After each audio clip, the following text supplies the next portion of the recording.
ముద్రగడ ఇంటి వద్ద తాజా పరిస్థితిని మా ప్రతినిధి శ్రీనివాస్ లైవ్ లో అందిస్తారు. శ్రీనివాస్, ముద్రగడ ఆరోగ్య పరిస్థితి ఎలా ఉంది? అక్కడ పరిస్థితి ఏంటి ఇప్పుడు?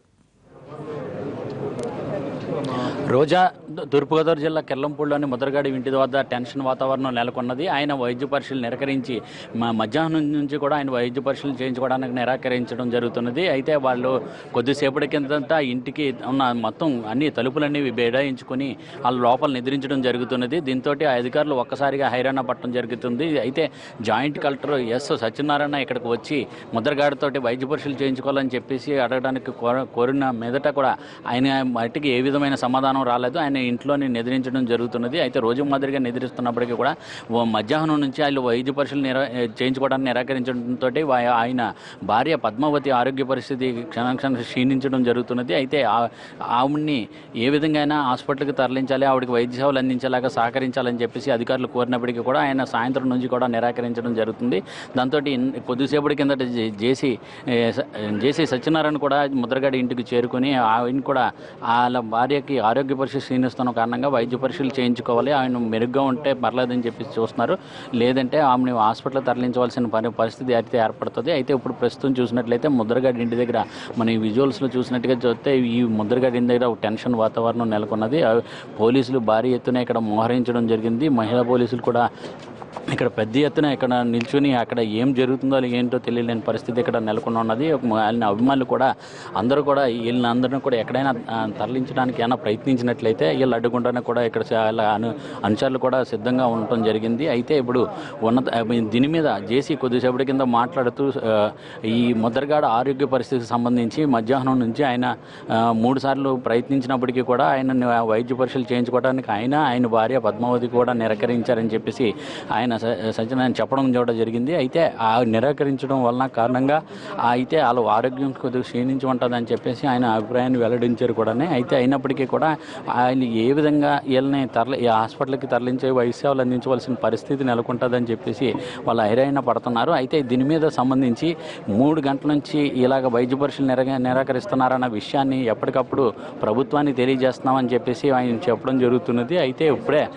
వీళ్ళందరూ కూడా వీళ్ళు ప్రయత్నించినప్పటికీ కూడా వీళ్ళ ప్రయత్నాలు విఫలమైనవి. చాలాసార్లు తలుపు కొట్టి ముద్రగడ నిద్ర లేపడానికి ప్రయత్నించినప్పటికీ కూడా వీళ్ళు ఎటువంటి స్పందన లేదు. దాంతో ఇప్పుడు బలగాలన్నీ కూడా ఇప్పుడు మనం చూసినట్లయితే ఇక్కడ మన ఈ మీడియాలో వస్తున్న ప్రత్యక్ష ప్రసారాలను చూసి వాళ్ళు కూడా బలగాలు కూడా వెనక తిరిగి వెళ్ళిపోతున్నాయి. అయితే ఇప్పుడు ఇక్కడైతే మట్టికి ముద్రగడ ఇంటి దగ్గర మట్టికి టెన్షన్ వాతావరణం నెలకొనటం జరుగుతున్నది. అయితే ముద్రగడ గత 2 రోజులుగా ఈ అమర నిరాహార దీక్ష కాపులను బీసీలో చేర్చాలని చెప్పేసి అమర నిరాహార దీక్ష చేపట్టడం జరిగింది.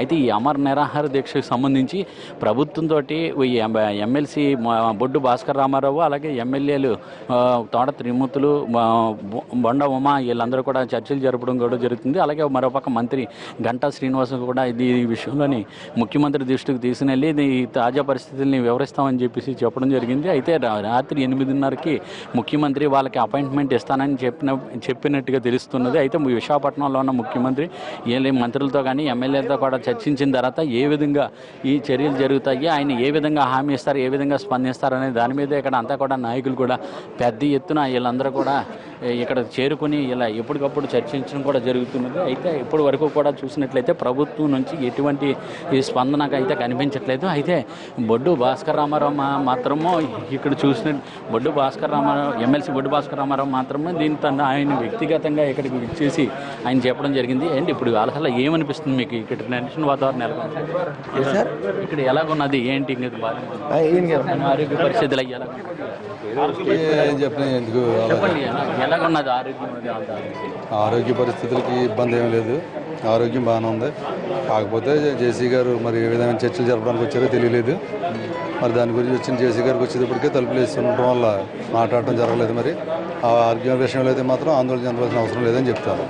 ముద్రగడ ఏమంటారండి? అసలు పలకరించారా, మాట్లాడారు అధికారులతో మాట్లాడలేదు. అధికారులు వచ్చేటప్పటికి తలుపులు వేసేయడం జరిగింది, ఆయన పడుకోవడం జరిగింది, విశ్రాంతి తీసుకోవడం జరిగింది.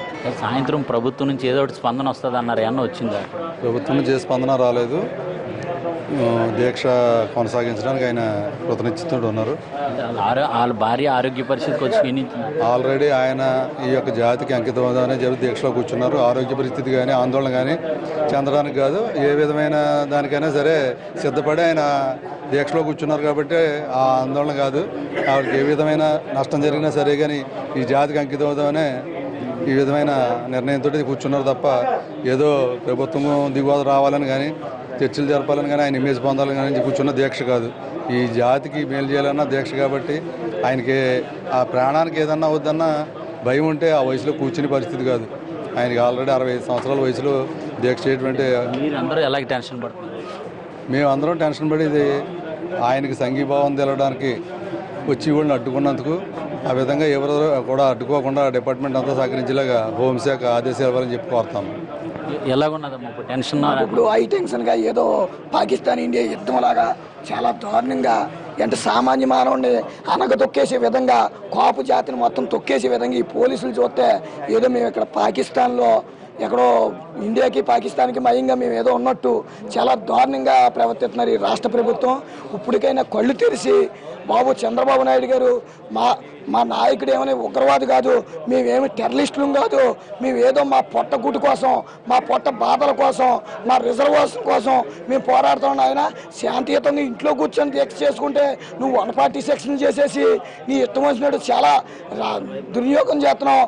నువ్వు పుష్పరాలకు వచ్చి 30 మందిని చంపేసి బలిపశువుని చేసావు. నీకన్నా సిగ్గుచేటు పనులు మేము ఏం చేయట్లేదు నాయన. నువ్వు అంత గౌరవమైన ముఖ్యమంత్రి పదవిలో ఉండి 30 మందిని చంపేసావు. నీకంటే అన్యాయం మేము చేస్తలేదు. 48 గంటల నుంచి మేము చాలా శాంతియుతంగా చాలా ఓర్పుగా ఈ దీక్ష చేస్తుంటే ఇవాళ పాకిస్తాన్కి ఇండియాకి ఏదో యుద్ధం ఉన్నట్టు ఇది ఆందోళన. ఇప్పుడు పోలీసు బలగాలను ఏర్పాటు చేశారు, ఆవిడ ఆరోగ్య పరిస్థితి కూడా క్షీణించిందని చెప్తున్నారు. ఇప్పుడు మీ పరిస్థితి? వాళ్ళు వచ్చారండి, జేసీ గారు వచ్చారు, పోలీసు వచ్చింది. జేసీ గారు కనీసం పిల్లలేదు.